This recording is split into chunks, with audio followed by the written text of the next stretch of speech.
Hello friends, welcome to Yas Recipes. இன்னைக்கு நம்ம சேனல்ல ஒரு சூப்பரான சில்லி சிக்கன் ரெசிபி தான் பார்க்க போறோம். ரெஸ்டாரன்ட் ஸ்டைல்ல நம்ம வீட்லயே சில்லி சிக்கன் ரொம்ப ஈஸியா செய்யலாம். டேஸ்டும் சூப்பரா இருக்கும். வாங்க எப்படி செய்யறதுன்னு பார்க்கலாம். ஃபர்ஸ்ட் ஒரு மேரினேஷன் பண்ணிக்கலாம். அதுக்கு நான் 1/2 கிலோ சிக்கன் எடுத்துர்க்கேன். இதுல 1 ஸ்பூன் உப்பு சேர்த்துக்கோங்க. 1 ஸ்பூன் மிளகுத்தூள் சேர்த்துக்கலாம். காரத்துக்கு 1 ஸ்பூன் தனி மிளகாய்த்தூள் சேர்த்துக்கோங்க. 1 ஸ்பூன் இஞ்சி பூண்டு பேஸ்ட் சேர்த்துக்கோங்க. நல்ல கிறிஸ்பியா வர்றதுக்காக 2 ஸ்பூன் மைதா மாவு சேர்த்துக்கலாம். 2 ஸ்பூன் சோள மாவு சேர்த்துக்கோங்க, கார்ன்ஃப்ளவர். இது கூடவே ஒரு முட்டையை முழுசா உடைச்சு ஊத்திக்கோங்க. இதை நல்லா மிக்ஸ் பண்ணி வச்சுக்கலாம். அந்த முட்டை மாவு எல்லாமே சிக்கன்ல ஒன்று சேர மிக்ஸ் ஆகி வரணும். இப்போ இதை ஒரு 10 நிமிஷத்துக்கு மேரினேட் பண்ணி வச்சிருங்க. எண்ணெய் நல்லா சூடானதுக்கு அப்புறமா மேரினேட் பண்ணி வச்ச சிக்கனை ஒன்று போட்டு பொரிச்சு எடுத்துக்கோங்க. கேஸை மீடியம் ஃப்ளேம்ல வச்சு பொரிச்சு எடுங்க. அப்பதான் உள்ளேயும் நல்லா வெந்து வரும். இந்த மாதிரி நல்ல கோல்டன் கலர் வந்ததும் தனியாக எடுத்து வச்சிடலாம். மீதி இருக்க சிக்கனையும் பொரிச்சு எடுத்து வச்சுக்கோங்க. கடாயில் 2 ஸ்பூன் எண்ணெய் சேர்த்துக்கோங்க. நான் சிக்கன் வறுத்த எண்ணெயை சேர்த்துருக்கேன். இது கூடவே 3 பல் பூண்டு பொடியாக கட் பண்ணிட்டு சேர்த்துக்கலாம். 1 ஸ்பூன் துருவின இஞ்சி சேர்த்துக்கோங்க.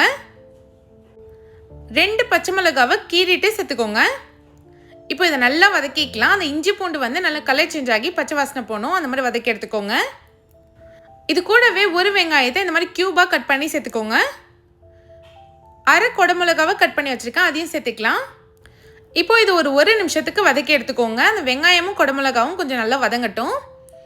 ரொம்ப நேரம் வதக்க வேண்டாம், ஏன்னா அந்த கிரன்ச்சினஸ் போயிடும். ஆனால் லைட்டாக வதக்கினீங்கனாலே போதும். இப்போ வதங்கிடுச்சு. இதில் 1 ஸ்பூன் சோயா சாஸ் சேர்த்துக்கலாம்.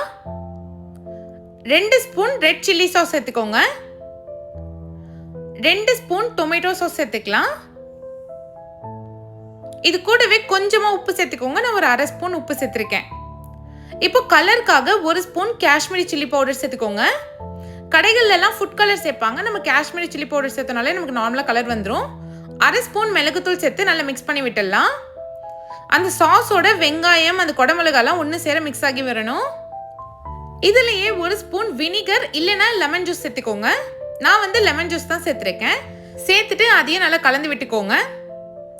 இப்போ ஒரு சின்ன கிணத்துல கொஞ்சமாக தண்ணி எடுத்திருக்கேன். அதில் 2 ஸ்பூன் கார்ன்ஃப்ளவரை கலந்துட்டு சேர்த்துக்கோங்க. இது எதுக்கு சேர்க்குறோன்னு பார்த்தீங்கன்னா நமக்கு கொஞ்சம் திக்காது வரும். பார்க்கவே அவ்வளோ சூப்பராக இருக்கும். இப்போ நல்லா மிக்ஸ் பண்ணி விட்டுருங்க. சாஸ் எல்லாமே சேர்ந்து நல்லா திக்கானதுக்கு அப்புறமா நம்ம ஃப்ரை பண்ணி வச்ச சிக்கன் சேர்த்துக்கலாம். சேர்த்துட்டு நல்லா ஒரு நிமிஷத்துக்கு மிக்ஸ் பண்ணி விடுங்க. சிக்கனோட சாஸ் வந்து நல்லா ஒன்று சேர கலந்து வரணும். நல்லா மிக்ஸ் பண்ணி விட்டுடலாம். சில்லி சிக்கன் பார்த்தீங்கன்னா ரெடி ஆயிடுச்சு. எவ்வளோ கலர்ஃபுல்லாக இருக்குன்னு பாருங்கள். அவ்வளோதான், ரொம்பவே ஈஸியாக நம்ம சில்லி சிக்கன் வீட்லேயே ரெடி பண்ணிட்டோம். இதை நீங்களும் கண்டிப்பாக ட்ரை பண்ணி பாருங்கள்.